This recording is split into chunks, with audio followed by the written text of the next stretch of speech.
Video যেন ছেড়ো না, আমার জীবনে হয়তো এটাই লাস্ট ভ্লগ যে আমার মুখটা একটু ঠিক আছে। এরপর হয়তো যত ভ্লগ দেখবে বা পরবর্তীকালে যদি ভ্লগ বানাই, হয়তো আমার মুখটা আর মানে এই যে এখন যে মুখটা দেখছো, এই মুখটা হয়তো আর কোনোদিন দেখতে পাবে না। কেননা এই ভ্লগটা দেখলেই বুঝতে পারবে শেষ যে এটাও আমার সাথে হলো, শেষ পর্যন্ত হবে কোনো সময় ভাবতেও পারিনি। তো তোমরা প্লিজ ভ্লগটা দেখো, এটাই রিকোয়েস্ট করব।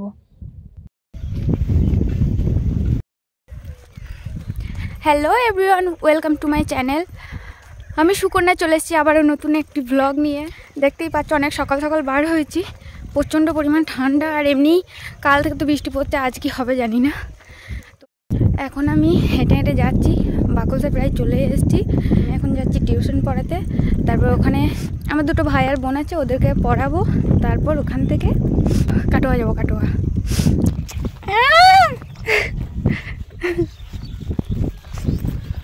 কোথায় যাবো বলো তো? কাটোয়া কলেজ যাবো। যদিও আমি আগের বছর বলেছিলাম আমি কাটোয়া কলেজে পড়ি, মানে ভর্তি হয়েছিলাম, ওই নামেই ভর্তি হয়েছিলাম। পুরো আমার টাকাটাই গেল, কিন্তু কলেজটা আর কমপ্লিট হলো না। যাই হোক, ওসব বাদ দাও। তো আমি যাদের বাড়ি পড়াবো আর কি, প্রায় চলে এসেছি। তো আমি পড়িনি, তারপর আবার তোমাদের সাথে দেখা হচ্ছে। ওকে, সবাই হাত তালিয়ে দিচ্ছে, আমি হাত তালিয়ে চড়িয়ে দেবো আবার। বেশি বেশি করছি, আমি বুঝতে পারছি না। আবার আমাদের তো বলাই হয়নি, আজ হচ্ছে কাটোয়া কলেজের সোশ্যাল। খুব স্পেশাল একজন আসবে, যদিও তোমরা সবাই চেনো। ওই যে সেই গানটা আছে না, তোদের জ্বলবে তোদের জ্বলবে আমার তাতেই চলবে। ঘুরে এসে দেবো আমরা চারজন কাটোয়া। তো এখানে আমি, সঙ্গীতা আর আমার দাদা সবাই একসাথে হয়ে গেছে, এখন একসাথে যাচ্ছি।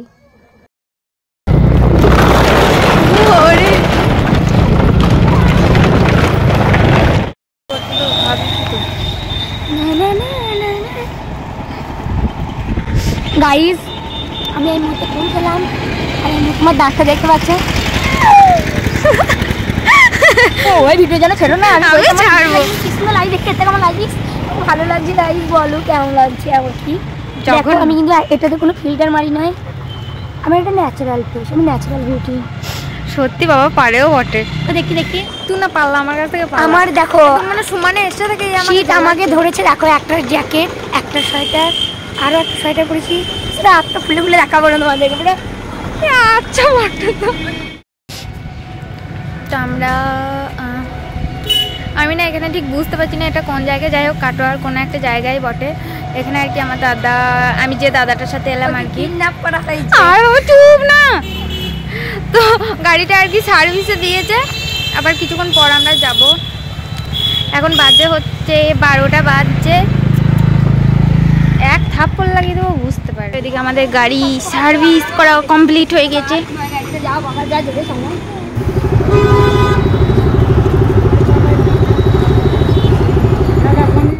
এখানে সবাই দেখতেই পাচ্ছ, আমরা এখন কলেজে পৌঁছে গেছি। আজ হবে ভিড়টা কম। এবার বলছে কলেজে কে আসবে, বল এবার। আমাদের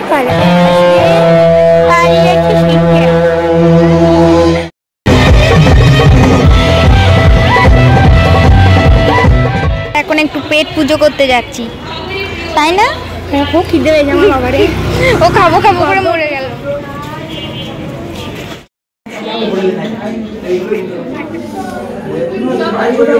A few moments later.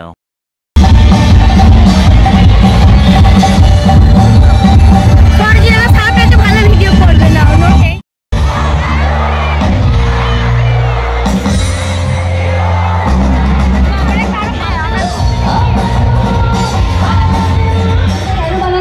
সবাই জানে আমাদের সামনে অনেকে ভালো সাথে, কিন্তু পেছনে কাঠি করা লোক জ্বলবে আমার।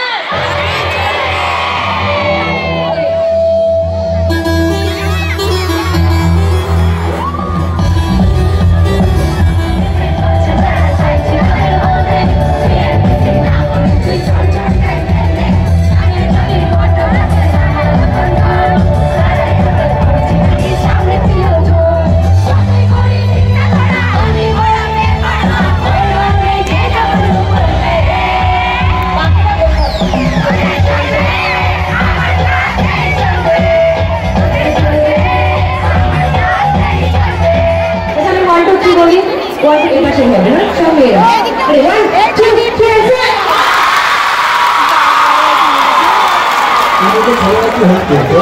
ছেলেরা হেল্প করেছে। এই দিনটা না আমার জীবনে সত্যি স্মরণীয়র মতো একটা ব্যাপার, স্মরণীয় হয়েই থাকবে আসলে, মানে জীবনটাই যেন পরিবর্তন করে দিল আমার।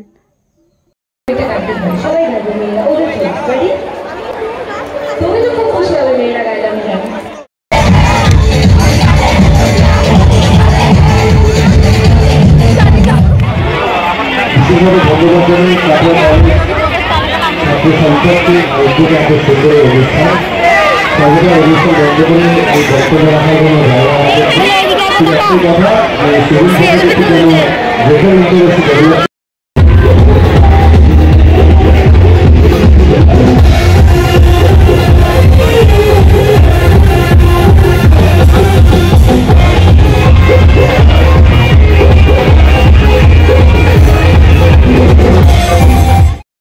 এখন আমরা ভাবছি একটা পার্কে ঘুরতে যাব।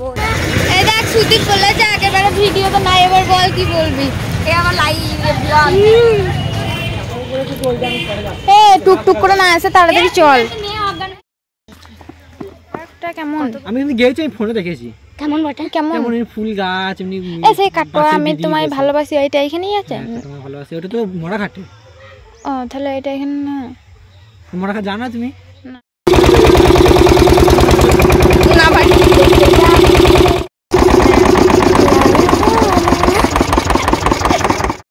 হ্যালো হ্যালো গাইস, ও কি ওর মুখটা দেখতে চাইছে বুঝলি তো। এ সুদীপ ওই বেগুনের করলে বেগুন কলা। ওরে বাবা রে, বেগুন কলা। সামনে শ্রী মন্দির। বল বল, আমি এত ভালো করে বলতে পারি না, বল। ওয়াও পার্কের এন্ট্রি গেটটা দেখ। ও মাই গড, এই পার্কের এন্ট্রি গেটটা দেখ। পার্কে ঘোরা না, এগুলো তো করিস না। কত ঘরে সাবরে জিয়া নেই যা।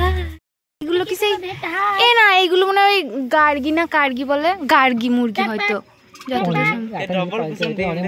যেতে 50 টাকা লাগবে। এ ওখানে বসে তো ছবি তুলতে পারি নাকি সেটাও পারবো না। পার্কটা যা বলবি বল, ভালো না অতটাও। এ কেমন পার্কটা কেমন? না ভালোই তো, কি সুন্দর বল। এ কিছু খেয়েছিস তুই নাকি কুলি খাচ্ছিস? আমি এক চাউমিন 50 টাকায়, গরিব মানুষ এখানে আমরা পার্ক থেকে ঘুরে এসে একটু বসে আর কি আড্ডা দিচ্ছি। বাড়ি যেতে প্রায় সন্ধে হয়ে গেছে, সেটা তোমরা সামনেই দেখতে পাবে।